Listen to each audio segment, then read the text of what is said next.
when we start this journey off, I mean, there's all kinds of intellectual ways that people can talk about the journey of life on earth and what has happened and hasn't happened and so on. But really, when we come into this journey, there's this concept of separating from God. You can't really separate from God. I mean, let's be clear about that. When we talk about separation and whatever else, even struggles on earth, they're not things that are real. They're not things that actually ultimately have power over us. But we need to respect for now that they seem to. So once upon a time, the children of God seem to have separated from God. You know, and there's so many layers of this conversation that I could go into, but we seem to have separated. Now, when we do that, God's reality, remember, is just absolute peace, love, joy, abundance. I mean, it's this whole concept of blissful oneness. So if you're trying to separate from that, you're going to have something that's contrary, something that's contrasted to that. And we call this good and evil, but it's really not. What happened is when we seem to have separated from God, it's kind of like a child who's mad at their parents and says, well, I'm going to run away from home, and you pretend to go, you're like as far as your backyard. But, you leave and you bring a little lunch, or you're in your mind, you're doing something. In reality, it's not real. In reality, you're still genetically connected. You can pretend you're not, but you're not. And we can't separate from God. But what we did was, we said, well, we'll show God. We're separating from God because we wanted to believe that there could be something other than love. So we said to ourselves, well, what if, this is fantastic, this whole blissful thing. But what if you could separate? What if we could separate from God? What would happen? Just the concept, because thoughts create, just because we think it. What if, then it started happening. And when that happens, since you can't leave God, you have to have created something. It's called a veil. A veil through which we flew through, so to speak, and into a now created, expanding universe. So God didn't say, let there be light, and create a sun and a moon and galaxies and stars, and then took its children, roll them up like dice, and tossed them into the universe, and said, good luck. That's not what happened. We said, I wonder what life would be like outside of God. There is no outside, but you can create a veil. You can think one up, manufacture it, make believe. So we fly through a veil into a limited universe away from God's unlimited reality. That veil, it's very important to understand that veil because there is no such thing as good and evil. There's only good and a veil. All bad, negative, destruction, hate, hurt, racism, etc., all of that is nothing but veiled reality. If you can lift the veils, Buddha said, heaven's all around you, just lift the veils to see it. That's the point. You didn't really go anywhere, you just put up a veil and said, I'm pretending I'm somewhere else. I know that I'm an infinite being, but I'm going to pretend I'm limited. I'm going to pretend that everybody seems to have power over me, but me. I'm going to pretend that, what would life be like if I were a victim of germs I couldn't even see? I'm an infinite being. We co-created the entire universe. And then we act like a germ can kill us. It doesn't make any sense. Or due to my sinful nature, gosh, I'm going to have karma. Or a hell to go and burn in, or whatever.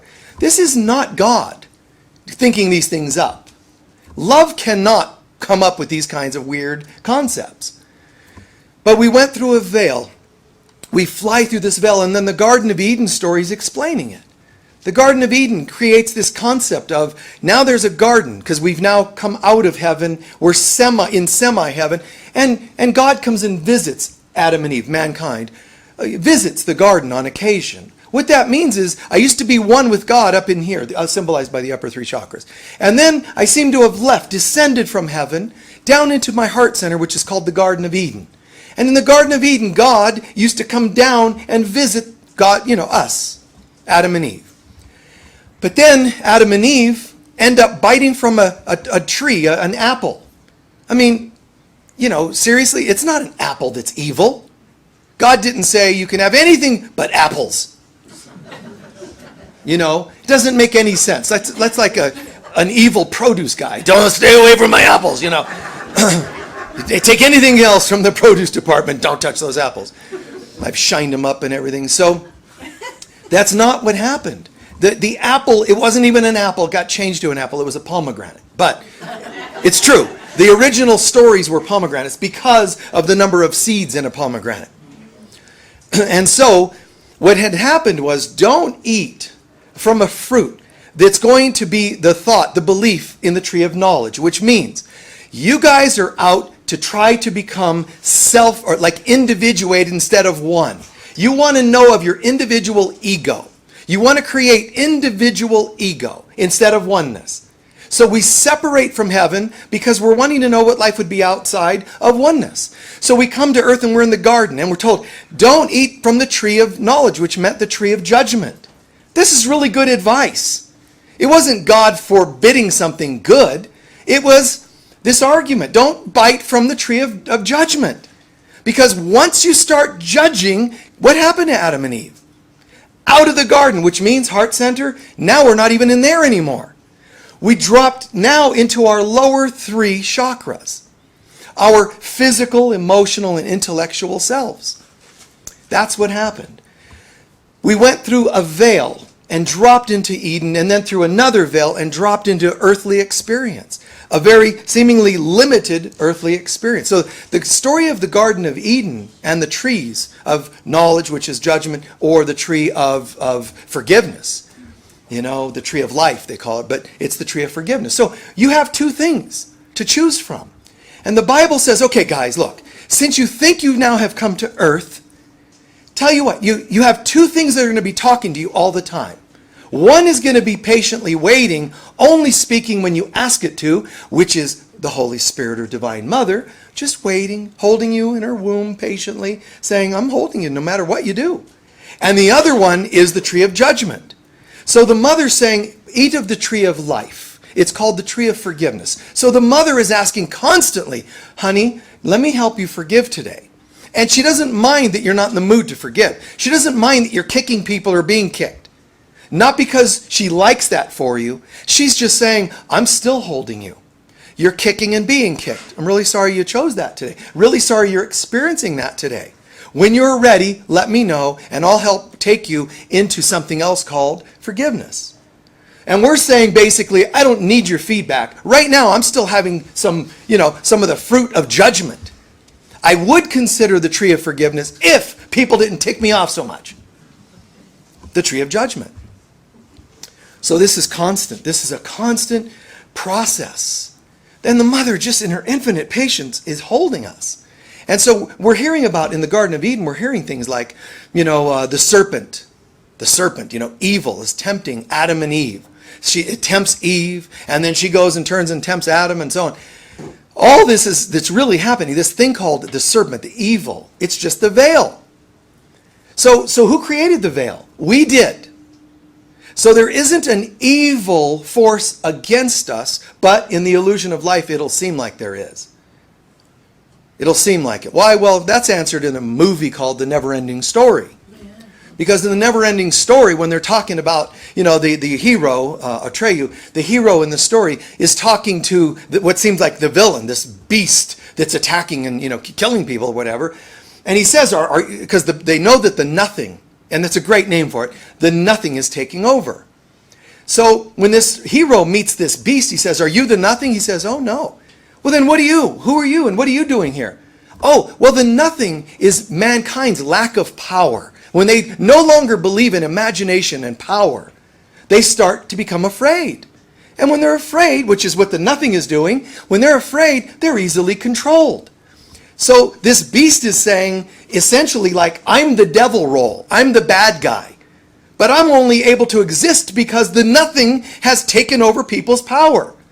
But what's it called? Nothing. So illusion has no real power over us, but because it seems to and disheartens people, there are human beings that love stepping into that, going, well, you all seem so messed up. I think I'll take you over. You're also susceptible. I'll be your victimizer today. Not just globally, even in our households. When people sense that you have a light about you, they just go, this person's going to be easy to mess with.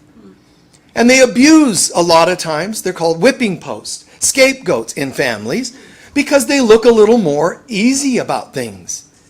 You know, they don't want to go after people they know might knock them over the head in return. They're going to look for people that have a little bit of peace because they feel safe attacking such people. This doesn't come from God, and this isn't God ordained. This is created by us. We wondered what life would be like if we were separate from God, and the answer is, and so it is. Now it happened. And now we're all in the world as victims going, what are we going to do to fix this? When in fact, you got to bite from the tree of life and forgiveness. The world will not change by politician. It will not change by new economic ideas. It will not come from the AMA. It's going to come from us forgiving all of those types of things. And then what it sounds like is I'm telling you, be the passive ones who allow all these abusers to continue abusing. Not at all.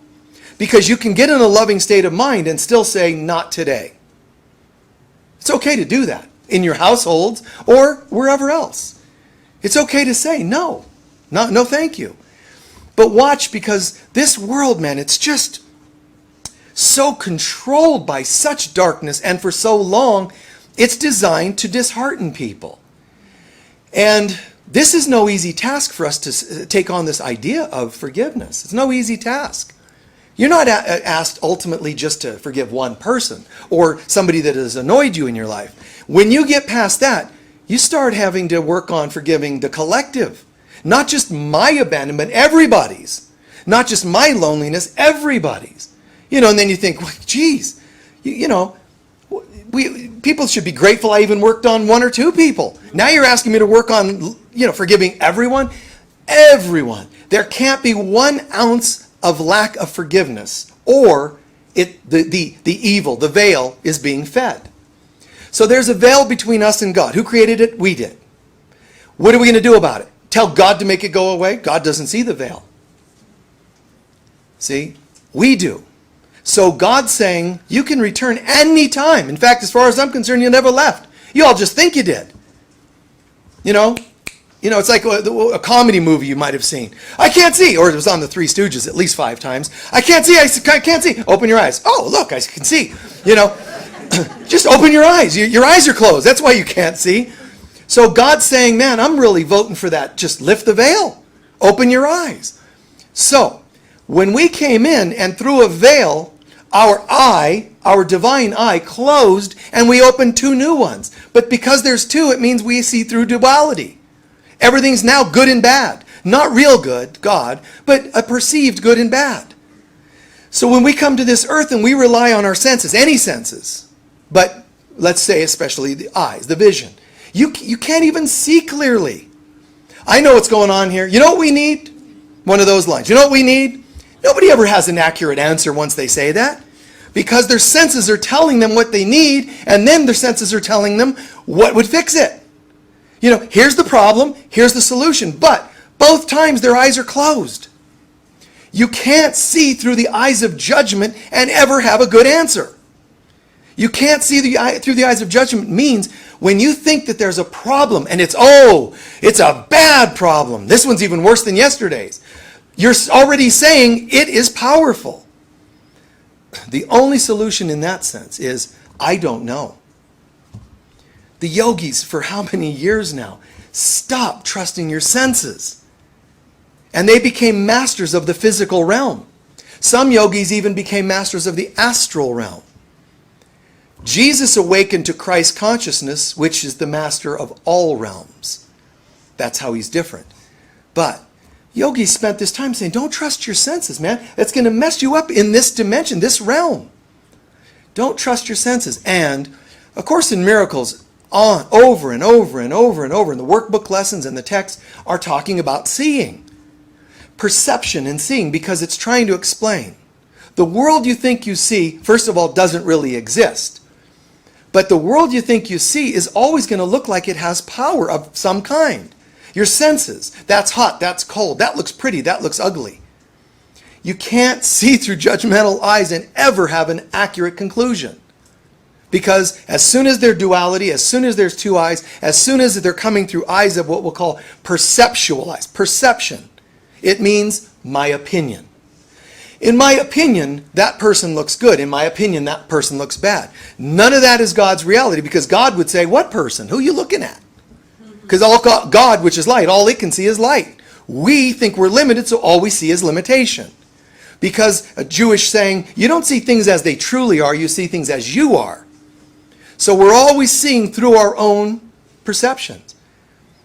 Of Course in Miracles goes so far as to, to tell you, even warn you, I'll use the word, that before you even look at something, your mind has already determined what you're going to see.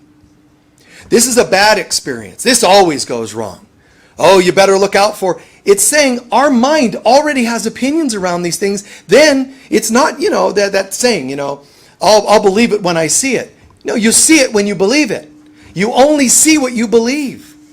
And some of us go, that's not true at all. That can't be proven. Yeah, you're right. It is hard to prove, especially since even medical science can't, for the life of them, figure out how the eyes work. They go, we don't know why, but the eyes are upside down. The eyes see upside down. Well, isn't that a funny metaphor for the Course in Miracles saying, you see everything backwards? It's not an accident that our eyes see upside down. It's not an accident that our eyes actually are working on opposite sides of the brain. They don't just go straight to, it's like they cross over. Everything's flipped around. I can't see anything as it truly is unless I surrender the way I'm seeing things and ask for divine mind to be restored to me so I can see differently. I think I see this or that. I think I know what the problem is or the solution might be, but I don't know. The vulnerability, I don't know. Oh, that's so cool. That sounds like such a low, condescending affirmation, and it's the one that takes us the highest. I don't know is what Jesus meant when he said, for example, I of myself am nothing. I don't know, but God does. So if I say the little I doesn't know, then surrender it. Even if, the way he says it in A Course in Miracles, how do you know if you need to surrender something? Just ask how you're feeling.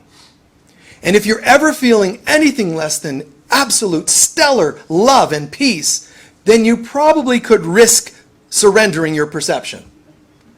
I mean, what have you got to lose? Well, maybe I could figure it out. Oh, that has helped. The head, it just can't even find a good date. It can't seem to sort out a lot of, things on this planet, and you're going to fix the world. What we need is a little more of this, a little more. Like Einstein said, you can't fix this world with the same mind that created it. Our separated minds created a separated world. Separated from God is not a good thing. It's not a great criteria. We ought to try creating something that has no love, peace, or joy. I mean, how could you expect that to go well? And this is what the hurt, the scared children of God did. We create out of a place of fear. So we can't see clearly when we're in judgmental mind. The veil itself becomes like a cloud.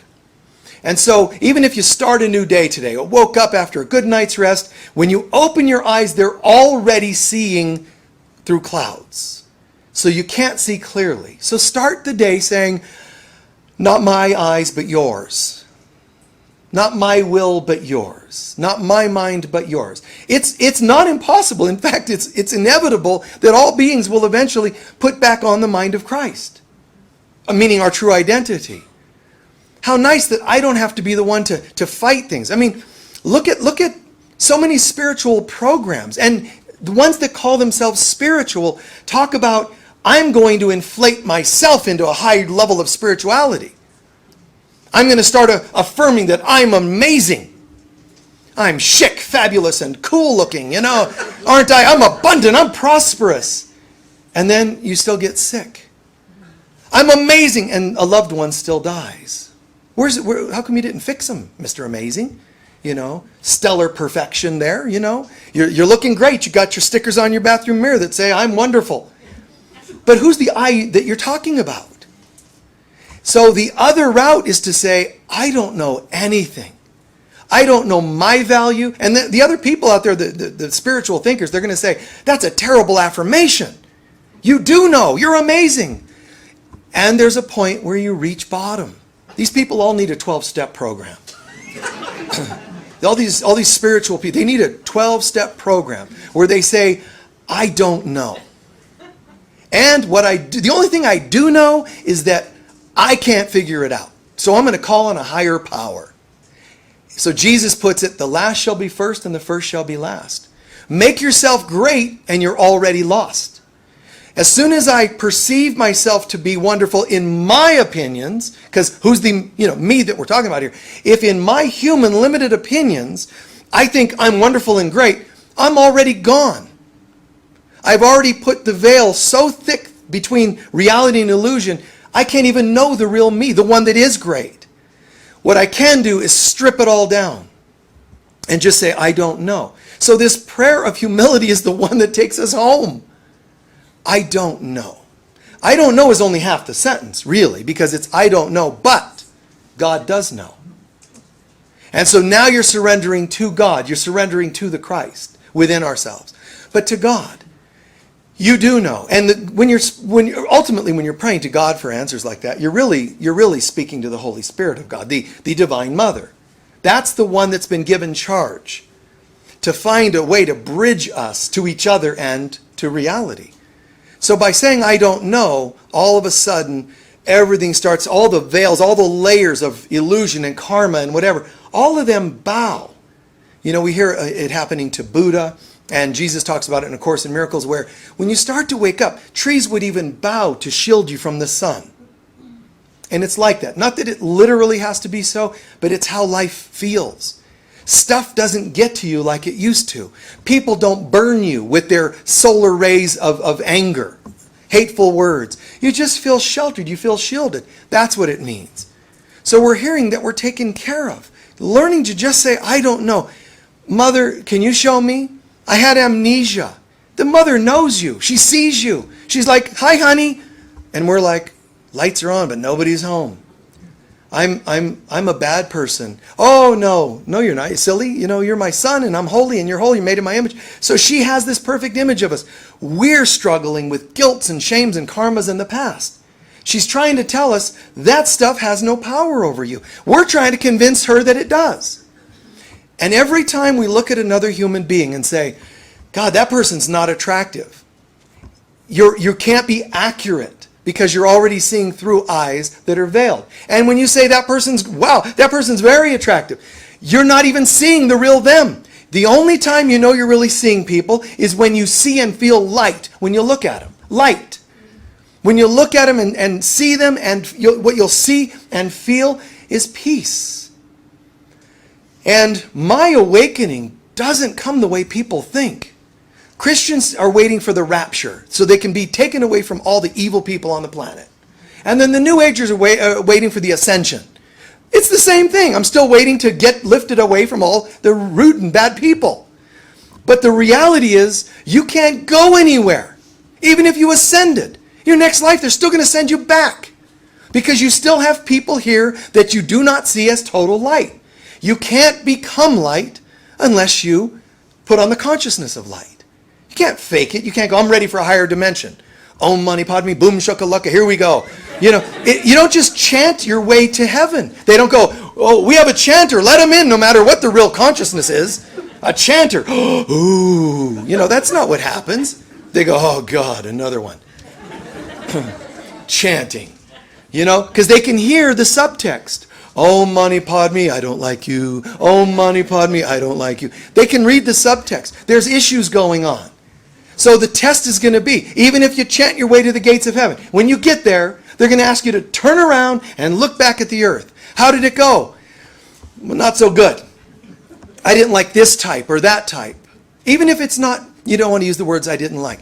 Well, they're just going to say, tell us what you see. That's the test. Just turn around and tell us what you see. If you can still see colors and genders and ugly versus attractive and so on, you haven't gotten anywhere. I don't care what color you wear, purple or white, pure colors. I don't care if you have a new age haircut. You're still sent back because you still see issues in people, and people are us. If we see issues in them, limitation of any kind, we're seeing limitations in ourselves. Who decided there were limitations in others? Because you only see through yourself. So, if I'm seeing it in you, it means it's in me. And if it's in me, and I haven't put on the eyes of forgiveness for myself and others, then I have to come back. Because obviously I still believe in a fallen world. So there's no real easy escape. We are of that consciousness or we're not. So we are looking into this world and saying, how can I see things differently? Ask the Holy Spirit. Ask Jesus or whatever you feel you can believe in. Ask God in some form.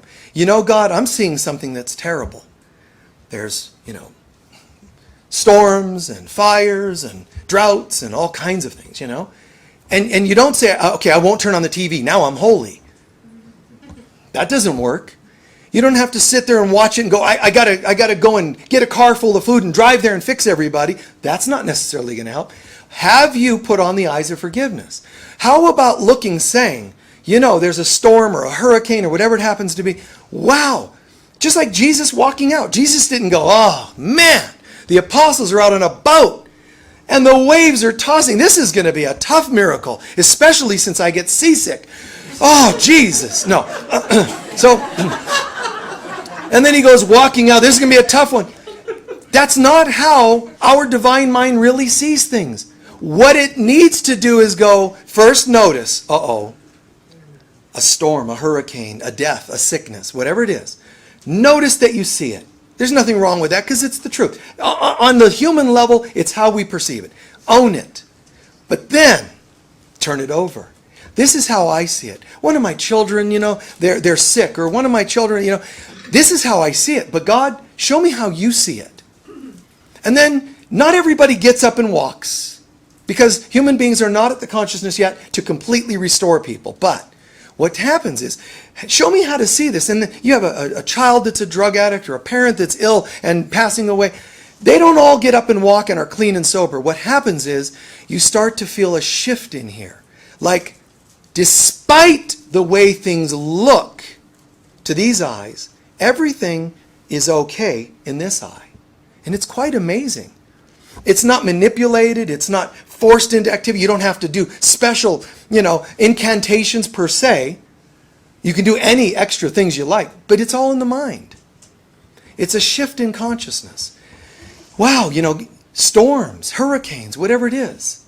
This is sad. This is dangerous. Wow, that's how I see it. But if I try to take action or react to it in any way as though it has power, then even with my best intentions, I'm actually adding to its power it seems to have over us. What we have to do instead is ask, this is how it seems, but show me how you see it. And all of a sudden you realize, wow, I'm now in a holy state of mind and I feel a peace that surpasses understanding in me. When I'm in that divine state, I can now say into the storm or into the hearts and souls of people, peace, peace, be still and know that I am God. Peace. It's okay. People will still die and there's still going to be trees burning and hurricanes blowing other trees over. But you're saying that despite the way things look, somewhere there's the peace of God. I know that. I know it. Why don't I see it? Peel the layers. Lift the veils. So really, just like healing occurs, if you speak to a person and say, a person says, I have a fever. If you know anything really about healing, you'll say, a fever is to burn away a virus. It's a possibility, right? So when people say there's issues going on the planet, when you start to see it from another level, you realize this is what we somehow have attracted in our lives. And it's what people believe they need right now. I'm not saying it's good nor bad. All I know is none of it's true in God's eyes. There is no fly or butterfly that has to die on the behalf of a spider, and there's no storm that has to take place. We created these things, and they will not stop without us changing our consciousness. You can't just get a longer fire hose to put out another fire. That's not how you fix it. Human beings are just so twisted in so many ways.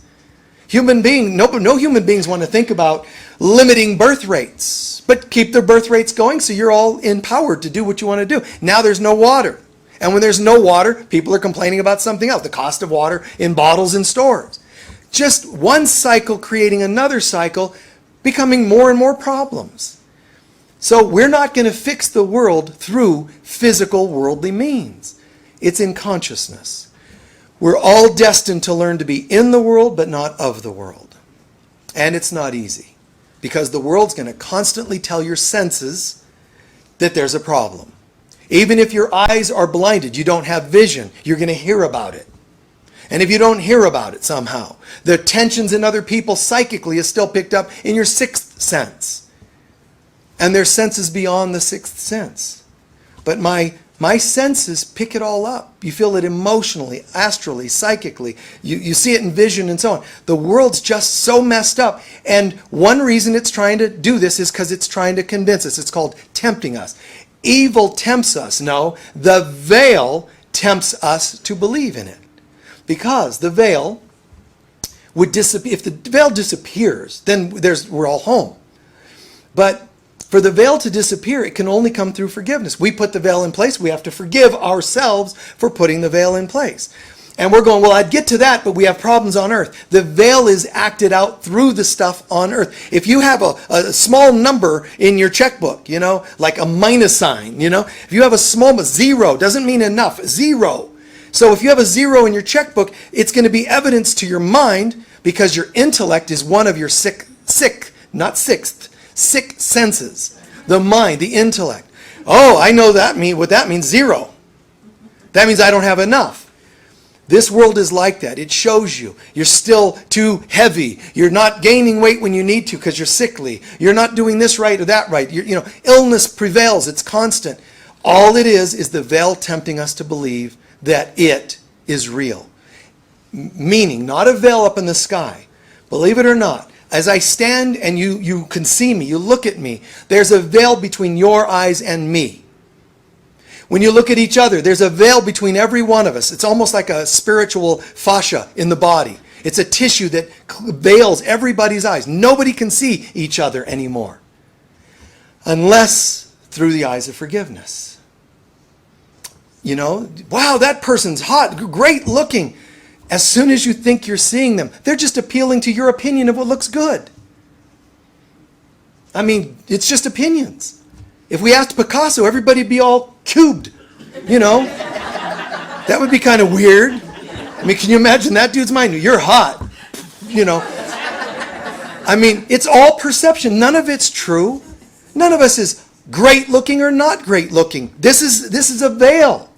You're only seeing what your eyes would believe it's going to see today. And that includes with each other. So instead of saying, wow, I would like a partner that's great looking, ask whoever my partner is, I would like to see them as they really are.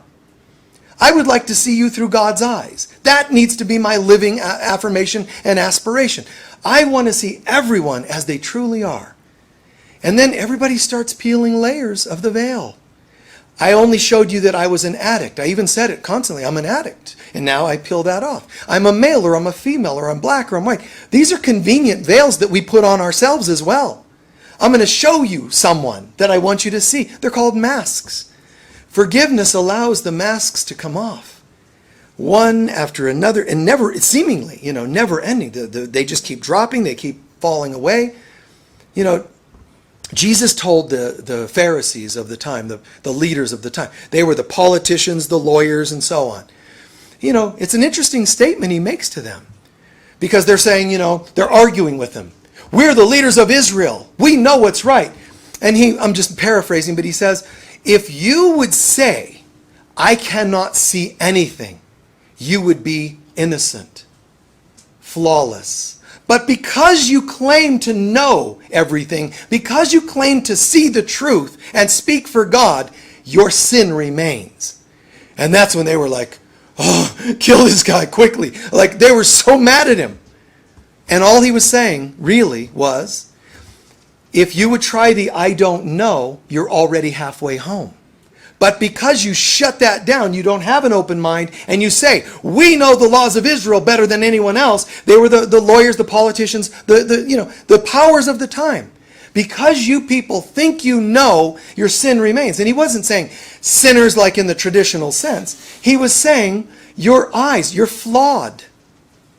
You're flawed. Because you think you see, because you're holding on to your perceptions and your senses, you're already mistaken.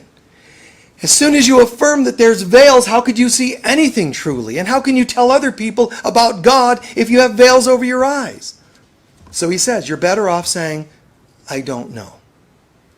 And that doesn't mean, if your children say, do you love me, Mommy? I don't know. I don't mean you say it in inappropriate ways or inappropriate times or in ways that people would not understand it. Mommy, what's 2 plus 2? I don't know. They go back to school. My mommy doesn't know what 2 plus 2 is. I don't mean that. I'm talking about in intention, in consciousness. My speaking, for example, I teach and speak. I'm grateful that I don't believe there's ever been in me a thought where I think to myself, God, I really know a lot. I feel like the only reason I know anything is by affirming I don't know. Meaning, when I stand here or wherever I'm at doing a counseling session, I don't get into my head. Someone said to me on tour recently, wow, how do you remember that we did a session like 8 years ago, and how did you remember these details? I don't. I really don't. It just starts downloading when I'm sitting with a person again, 99 point something % of the time. I just sit down and it all starts coming back. I mean, I've had people, hi, I don't know if you remember, I saw, yeah, you had a husband that was in, and he was living in one state and you were living in another and you were away. They're like, that doesn't, it's not my memory. Trust me on that. It doesn't, my mind, I don't have capability really, an easy time just memorizing stuff. Oh, terrible in school. I didn't want to memorize anything. I didn't like the idea, whether it was memorizing, calculations, never even got past, basic arithmetic. I mean, I never even got into division and it worked out. No, I could never figure that out. But if we're in a board meeting or if somebody's asking me, so we have this amount and this amount and this thousands minus 1500s and blah, blah, blah, blah, I'll go, it'll be about 333. And it'll be really close. It can just happen, luck, or just, I have to leave it to somebody else. Because if something's being asked of me, it's not like God goes, you go, Michael. God's like, we better send him some help. Because I don't know. That's not a disempowering statement. I don't know means there is something that does. By my saying I don't know, I'm filled with something that does, and then we're all powerful, really. I don't know. When you go and sit with a sick person, God, I don't know. What would you have me say today? What would you have me say to this person? You see? I don't know. It's a strange kind of a line to walk because it seems like you're just walking a thin line of, I don't know, but yet I do. My intellect says, but just say, okay, just chill for a minute and let's wait. And what happens is we start to receive inspiration because when you say I don't know, you've actually put down the fruit of the tree of judgment and knowledge, meaning I know, and you're picking up the fruit of the tree of life, which says, but God does. So you're saying, God, you feed me.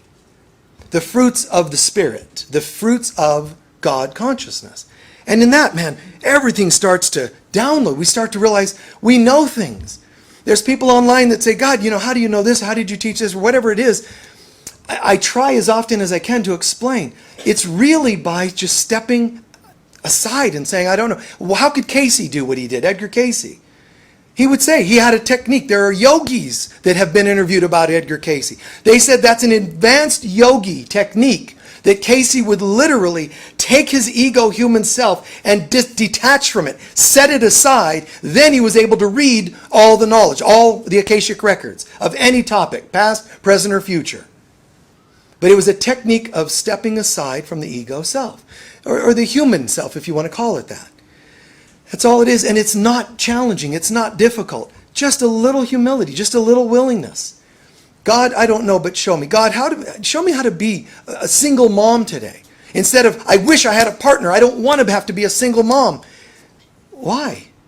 It's bad. It looks bad. Who said? Well, my mother said, well, tell her to go marry somebody then. You don't need, you're okay. Ask Spirit to show you that you're okay. Even if you're dying. I'm afraid. Then admit it. I'm afraid. Then what? Just finish the sentence. I'm afraid, yet I trust in you, God. I want somebody to be healed and fixed, but I trust in you, God. It looks like my finances aren't going well, but I trust in you. Trust doesn't mean, and be sure to fix it. I'll leave you a note, like cookies for Santa. I'm going to leave you some cookies to say, I want you to visit this house.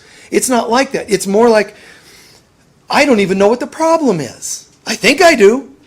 And if you want any feedback, Lord, let me know. Because I can talk for hours about the problem. But you don't need to. God says, I got it. There's really only one problem. We were told by Jesus. God already knows what your problems are. And people thought, oh, so it's like a Santa. God knows whether I've been naughty or nice. God knows what my problems are. I don't even have to name them because they're plentiful. I got a list, but God already knows. That's not what he meant. Jesus was saying, God already knows what the problem is, and there's only one. You think you're separate from God. And it takes the form of everything you can imagine, but you just think you're separate. That's the only problem. So the only solution would be no separation. How is that accomplished?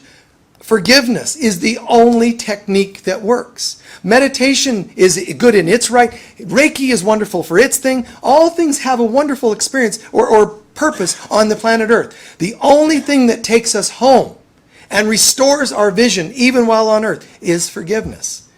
Because forgiveness is saying, I take responsibility for my part in creating the veil and for shedding the layers of the veil. And as the layers of the veil shed, I start to see light through the veil. And sometimes the veil is very dark. That's for most human beings. But meditation and healing and love and so on, it thins the veils a bit. Nothing as much as forgiveness. Because forgiveness is the counter to the things that put those veils in place.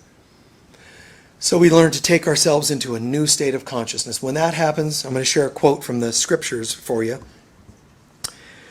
Everyone who has the eyes will be able to see the truth. This is from Isaiah. Everyone who has eyes will be able to see the truth, and everyone who has ears will be able to hear it. Then the eyes of the blind will be opened, and the ears of the deaf unstopped. And then there's another. This is from 1 Corinthians. Now we see things imperfectly. Right now we see things imperfectly, like vague reflections in a mirror. But eventually we will see everything with perfect clarity. And all that I now know is partial and incomplete. But when my mind and vision are healed, I will know everything completely, just as God now knows me completely. Those two quotes are summarizing everything I just shared. Right now, I don't see things completely. Vague, smudges on a mirror, clouds, whatever you want to call it. Veils of something that obscures my vision. But the time is going to come when that's all cleared. It's not yet saying in here how that happens. It's through forgiveness. All the stuff on the glass that I'm supposed to be able to look through, it should be clear. And all of those pieces, all the stuff on that glass, every time I forgive, I'm clearing something off that glass.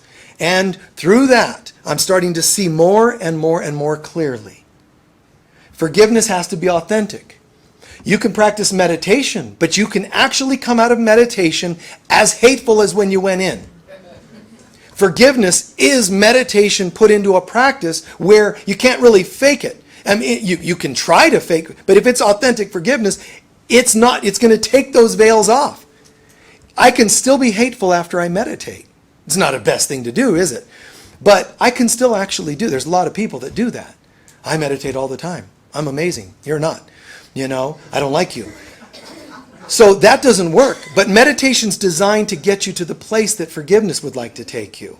It's just that it's not always practiced from the highest place, the deepest place. It can be. Go to good teachers. There's some that we know, Margie and others, that want to teach you that in an authentic way. Forgiveness, you just can't use as forgiveness as much in a non-sincere way. Forgiveness means I'm stepping up saying, I recognize this is what seems to be. This seems to be an issue. And I accept that there are deeper layers of this than I even understand. So I'm giving this all to you, God. That's all it is. An acknowledgement that something is and that I've played a part, that this is deeper than I know. Sometimes you'll have revelations of what did happen, why this did happen, a past life, something happened, a childhood memory. Sometimes the past will come up and show you the pieces of stuff behind it. But I do not have to have that. Only if it's relevant. Like when I do sessions with people, sometimes, one in every so many, I'll download the past life stuff. If it's relevant. If we're talking about you and somebody in your life right now and we need to deal with that, that's what we're going to talk about. But if there's a past life piece, then I'll go there. And it's the same here. All I need to know is there's an issue, and I accept that there's deeper pieces to it than I may know. Right then, new pieces may come up, but they may not. That's okay. Then I third, give it to God. Surrender it all to God. What I seem to be seeing, this isn't God. If I see you as having even sniffles, cold, a cold or flu, sniffles, that's not actually happening in heaven.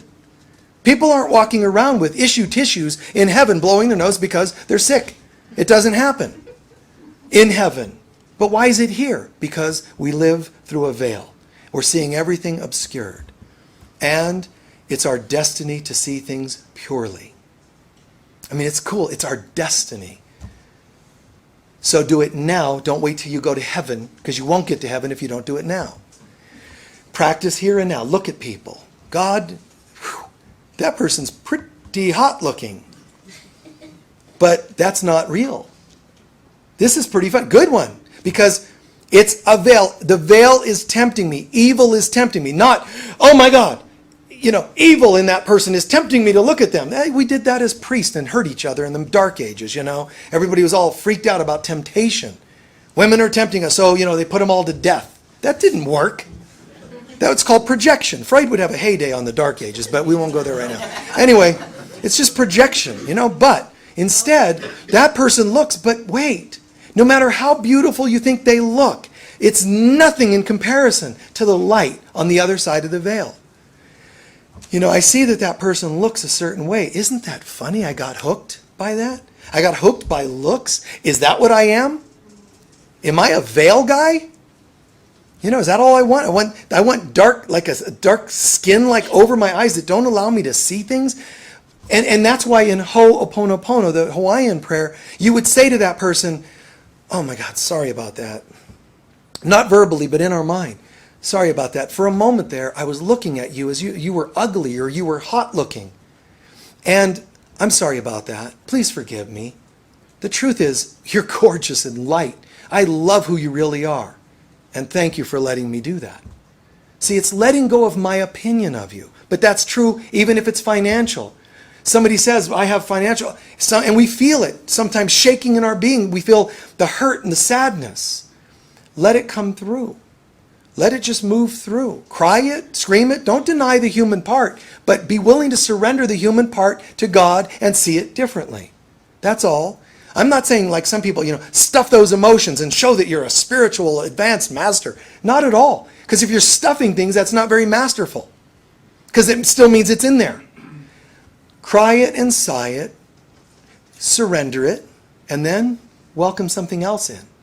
Now that I've cried or sighed or even looked with large eyes at how beautiful or how unattractive I think you are, I was mistaken. I'm so happy to be mistaken. Anytime I think I see, hear, or whatever from my senses, I'm automatically mistaken because the senses are controlled by the ego self, the veils. The veils tell the senses what to see. Let go of the veils and the senses, they disappear, and my eye is open, and I start to see the real you. And there's nothing on earth, the most beautiful sunsets and whatever, nothing on earth compares to the beauty that we have within ourselves. I mean, there's a beauty in each person, a light that's so gorgeous, it's beyond human comprehension. And that's a light that we will inevitably learn to see in ourselves and each other. Let's take a few centering breaths now.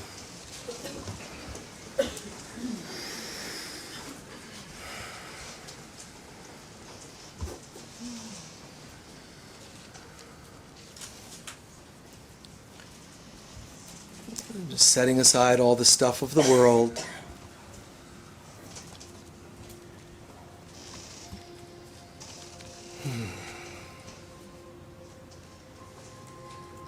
Hear the words, I am on the inhale, relaxed on the exhale.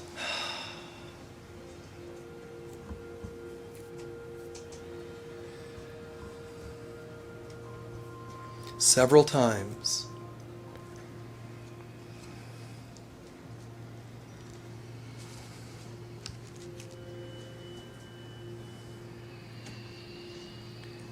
At some point, we'll shift from seeing through the eyes of judgment, which isn't really seeing at all, to seeing through the eyes of forgiveness. But believe it or not, one day we won't even see through the eyes of forgiveness because there wouldn't be anything left to forgive. And that's when we'll be seeing as God sees.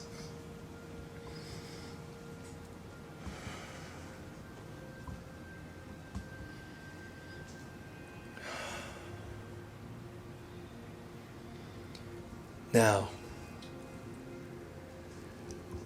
let's imagine ourselves feeling, being filled with light, the light of God. Just feeling light, not too dense anymore.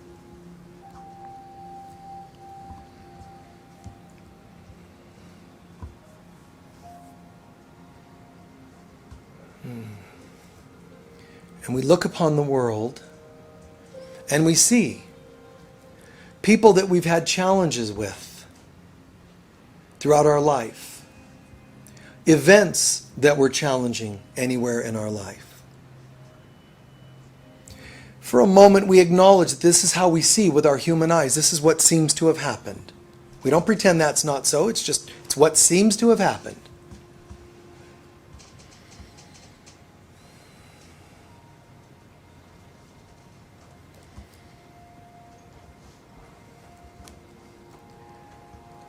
And then we hear words along these lines from our soul.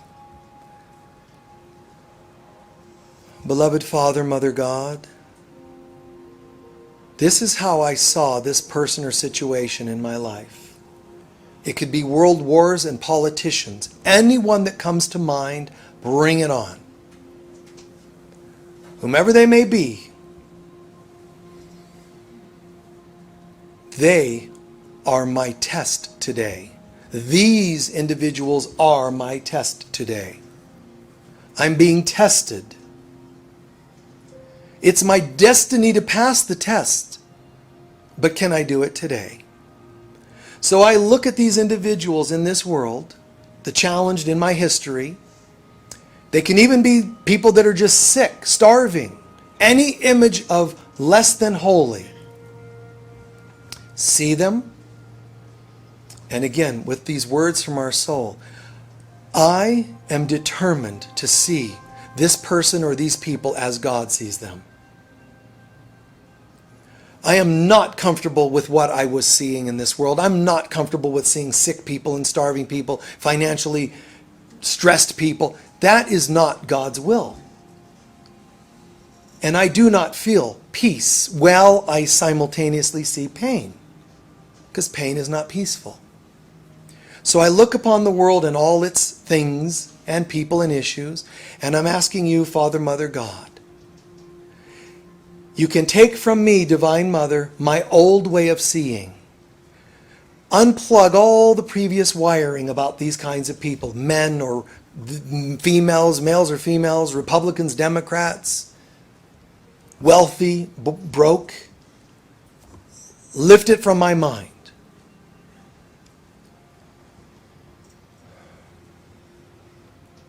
And see all those same people, see their density in their bodies fading away. No matter who they were, see their bodies fading away.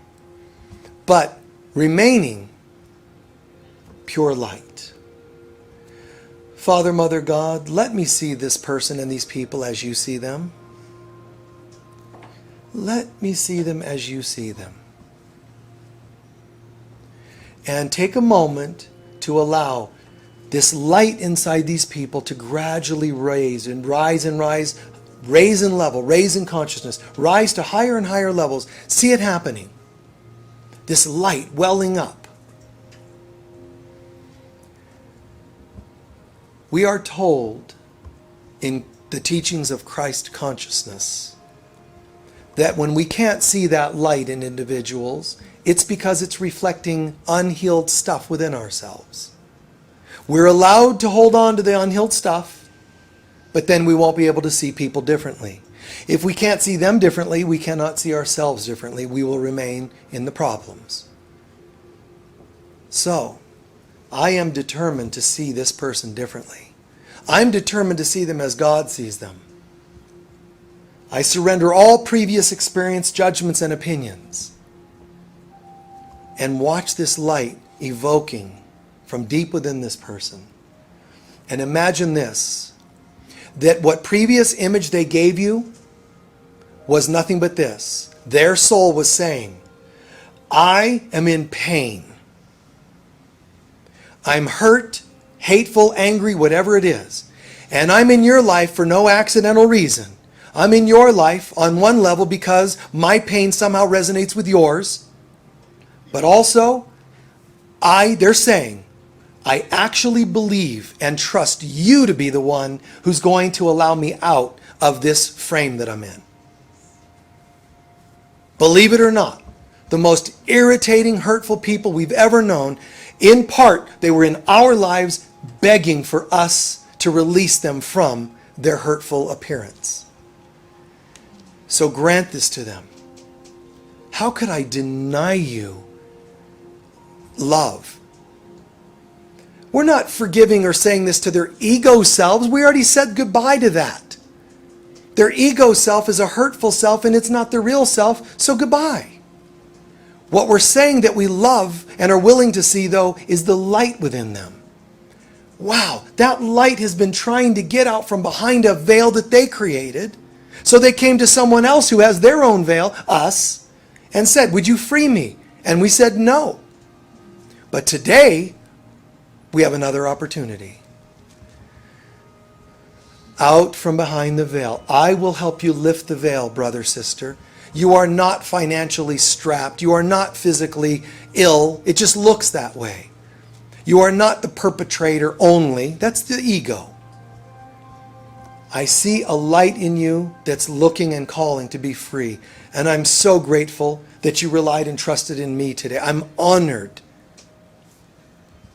So be free. So instead of saying be free and feel peace and love to only people we like, we're affirming it to everyone equally.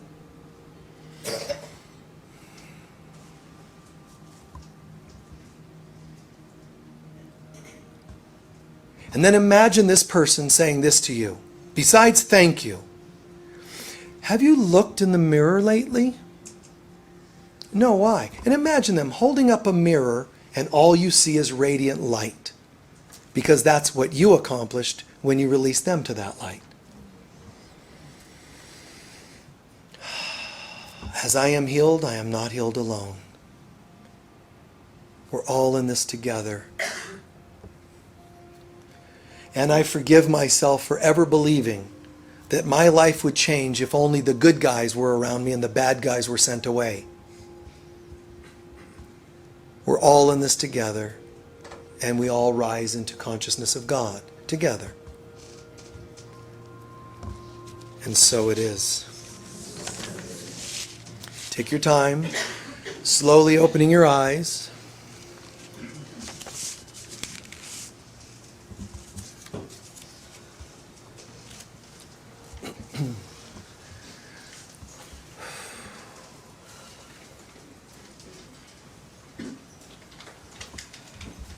How's everyone feeling? Good? Nice.